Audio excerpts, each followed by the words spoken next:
एक ऐसा देश जो आकार के मामले में दुनिया का 9वां सबसे बड़ा देश है और इसे दर्जा प्राप्त है सबसे बड़े इस्लामिक मुल्क का। इसका साइज वेस्टर्न यूरोप से भी बड़ा है। उज़्बेकिस्तान से तो ये 6 गुना ज्यादा बड़ा है, तो वहीं फ्लोरिडा के मुकाबले इसका साइज 16 गुना ज्यादा है। इस देश का 11% एरिया ऐसा है जो एग्रीकल्चर के लिए बहुत अच्छा माना जाता है। यहाँ की मिट्टी दोस्तों काफी फर्टाइल है, तो खूबसूरती के मामले में भी ये देश बेमिसाल है। और तो और इसकी गिनती दुनिया के सबसे खुशहाल और अमीर मुसलमानों देशों में भी होती है। लेकिन दोस्तों इतना सब होने के बावजूद इस देश की टोटल पॉपुलेशन सिर्फ 2 करोड़ है। देश का 90% से ज्यादा एरिया बिल्कुल वीरान और सुनसान है। हम बात कर रहे हैं कजाकिस्तान देश की। लेकिन ऐसी क्या वजह है कि इतना बड़ा एरिया होने के बावजूद भी कजाकिस्तान इतना वीरान नजर आता है और सिर्फ 7 लोग ही 1 स्क्वायर किलोमीटर एरिया में रहते हैं? आज की इस वीडियो में हम इन सभी सवालों के जवाब जानने की कोशिश करेंगे। कजाकिस्तान एक यूरेशियन कंट्री है, हालांकि इसे सेंट्रल एशिया का पार्ट माना जाता है। इसका total land area 27,24,900 square kilometre का है और ये दुनिया की सबसे बड़ी लैंडलॉक कंट्री मानी जाती है, जो अपने borders Russia, Uzbekistan, Kyrgyzstan, China और कैस्पियन सी से शेयर करता है। कैस्पियन सी से बॉर्डर शेयर करने के बावजूद कजाकिस्तान को लैंडलॉक कंट्री माना जाता है। ऐसा इसलिए क्योंकि कैस्पियन सी भी एक लैंडलॉक सी है। कजाकिस्तान की गिनती दुनिया के सबसे खाली देशों में की जाती है और इसके देखिए कई रीजंस हैं, जिनमें हिस्टोरिकल फैक्टर्स, क्लाइमेटिक कंडीशंस और इकोनॉमिक फैक्टर्स शामिल है। आइए इन सभी रीजंस के बारे में एक एक करके डिस्कस करते हैं।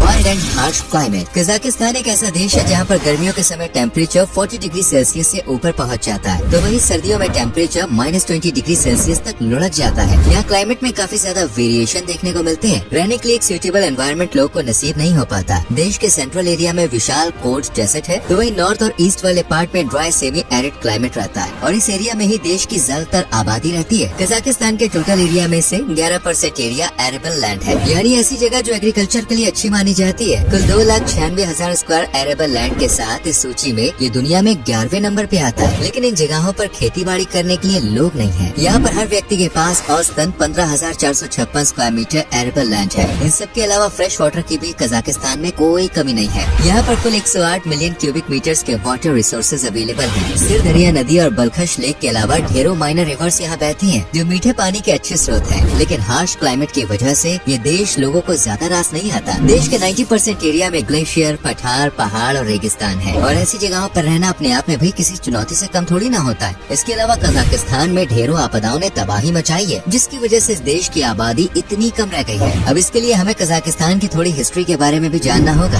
History of Kazakhstan. कजाकिस्तान के इतिहास की कहानी 15वीं सेंचुरी से शुरू होती है। साल 1465 में कजाक खानते नाम के एक शख्स ने इस एरिया में अपना अम्पायर शुरू किया था और अगले करीब 300 सालों तक इस अम्पायर ने कजाकिस्तान को फलने फूलने में मदद की। यहाँ पर नई कॉलोनीज स्टैब्लिश की और लोगों की आबादी भी यहाँ पर बढ़ने लगी थी। 17वीं और 18वीं सेंचुरी में इस देश में रशियंस का सेटलमेंट शुरू हो गया था और रशियंस ने काफी तेजी से अपना वर्चस्व यहाँ पर स्थापित कर लिया। आलम यह हुआ कि 19वीं सेंचुरी के सेकंड हाफ में कजाकिस्तान रशियन एम्पायर के कंट्रोल में आ गया। रूस ने यहाँ पर मिलिट्री ऑपरेशंस चलाने शुरू कर दिए। दोनों देशों के बीच व्यापार बढ़ाने के लिए रेल नेटवर्क बनाया गया। साल 1897 में रूस ने पहली बार कजाकिस्तान में सेंसस कराया। इस सेंसस के रिकॉर्ड के मुताबिक उस समय कजाकिस्तान में करीब 4.5 लाख रशियंस रह रहे थे, जो टोटल पॉपुलेशन का 11% था। तो वहीं कजाक एथनिक ग्रुप के लोगों की संख्या 34 लाख के करीब थी, यानी कि 83% आबादी अभी कजाकिस्तान के लोकल लोगों की थी। लेकिन धीरे धीरे कजाक एथनिक ग्रुप के लोगों में तेजी से कमी आने लगी। Major population decline in 20th century.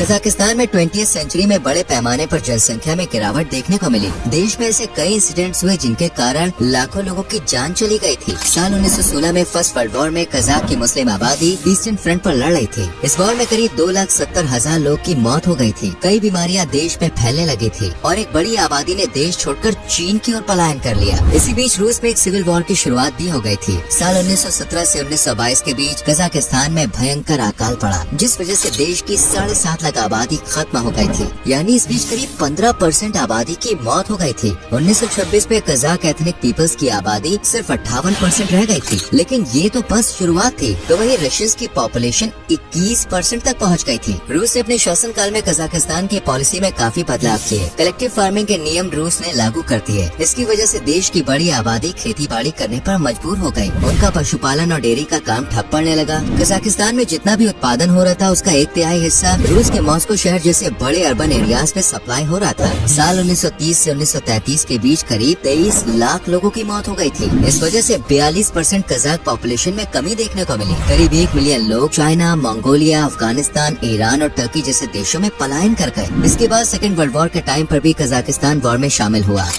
1941 से 1945 के बीच सिर्फ 4 सालों में देश के 6.5 लाख लोगों की मौत हो गई थी। इस देश की पॉपुलेशन में 10% की गिरावट देखने को मिली। 1959 में कजाक पीपल्स की आबादी अपने ही देश में घटकर सिर्फ 30% रह गई थी। वहीं 42% के साथ रूस अब इस देश में मेजोरिटी हासिल कर चुका था। देश की आबादी में 8% यूक्रेनियन और 7% जर्मन भी शामिल थे। रूस ने कजाकिस्तान के स्लोवेनिया रीजन को न्यूक्लियर टेस्टिंग के लिए यूज किया। 1950 से 1990 के बीच यहाँ पर 456 न्यूक्लियर बॉम्ब टेस्टिंग की गई थी। इतिहास में किसी भी एक एरिया में परमाणु बम टेस्ट करने में ये एरिया सबसे ऊपर आता है। 1990 में कोल्ड वॉर की समाप्ति के साथ ही सोवियत संघ अलग अलग टुकड़ों में विभाजित होना शुरू हो गया था। इसी के साथ दूसरे देशों के लोगों ने वापस अपने अपने देशों का रुख कर लिया। बड़ी संख्या में रशियन, यूक्रेनियन और जर्मन लोग वापस अपने देश चले गए। सोवियत संघ के कोलैप्स होने के बाद कजाक एथनिक पीपल्स को अपने देश में मेजोरिटी का दर्जा मिल पाया, लेकिन इसी के साथ देश की इकोनॉमी में गिरावट आनी शुरू हो गई। माइग्रेशन की वजह से फर्टिलिटी रेट में भी कमी आई। 1990 के दशक में फर्टिलिटी रेट 2.8 से गिरकर 1.8 रह गया था। एक सेंचुरी में बैक टू बैक इतनी सारी घटनाओं और आपदाओं की वजह से कजाकिस्तान में न तो डेवलपमेंट हो पाया और न ही यहाँ पर स्टेबिलिटी देखने को मिली, और इसी वजह से देश की पॉपुलेशन को कभी एक बूम ही नहीं मिल पाया। Economy collapse due to environmental destruction. Kazakhstan वैसे तो एक लैंडलॉक कंट्री है, लेकिन इस देश में पानी के स्रोत की कोई कमी नहीं थी। देश में कई नदियाँ बहती थी, कई लेक्स भी इस देश में हुआ करती थी। एरन सी नाम की एक सॉल्ट वाटर लेक भी कजाकिस्तान में मौजूद थी। इसका पानी भले ही खारा था, लेकिन ये लोकल लोगों के लाइवलीहुड का एक हिस्सा थी। 1960 के बाद अचानक से इस लेक का पानी तेजी से सूखने लगा। कुछ दशक में ये लेक 90% तक सूख गई, क्योंकि ये खारे पानी की लेक थी। तो पानी के एवापोरेट होने से बाकी पानी में सॉल्ट्स की मात्रा बढ़ गई। आम खारे पानी के मुकाबले इस लेक का पानी 3 गुना ज्यादा खारा हो गया। इस खारेपन की वजह से इसकी मरीन लाइफ बर्बाद हो गई। देश की बड़ी आबादी इस लेक में मछली पकड़ने का काम करती थी। साल 1960 में 43,000 टन मछली का व्यापार कजाकिस्तान कर रहा था, जो 1980 तक घटकर ना के बराबर रह गया था। फिशिंग इंडस्ट्री पूरी तरह से बर्बाद हो गई। इतना ही नहीं, देश के ग्राउंड वाटर लेवल में कमी आने लगी, जिसका असर खेती बाड़ी और वेजिटेशन पर देखने को मिला। सॉइल इरोजन के कारण उपजाऊ मिट्टी बह गई। मिट्टी की गुणवत्ता और फर्टिलिटी में भी गिरावट आने लगी। साथ ही देश में कई तरह की बीमारियां फैलने लगी थी। कजाकिस्तान में पिछले कुछ सालों में जिस तरह से ग्लोबल वार्मिंग और क्लाइमेट चेंज का असर देखने को मिल रहा है, उससे अंदाजा लगाया जा रहा है कि आने वाले कुछ सालों में ही टियान शान और पामेर माउंटेन्स के सभी ग्लेशियर्स पिघल जाएंगे। इन ग्लेशियर्स के पिघलने की स्पीड काफी बढ़ गई है। अगर ग्लेशियर्स पिघल गए तो देश की नदियों के पानी, नेचुरल रिसोर्सेज नहीं बचेंगे। इससे यहाँ की नदियाँ भी सूखनी शुरू हो जाएंगी।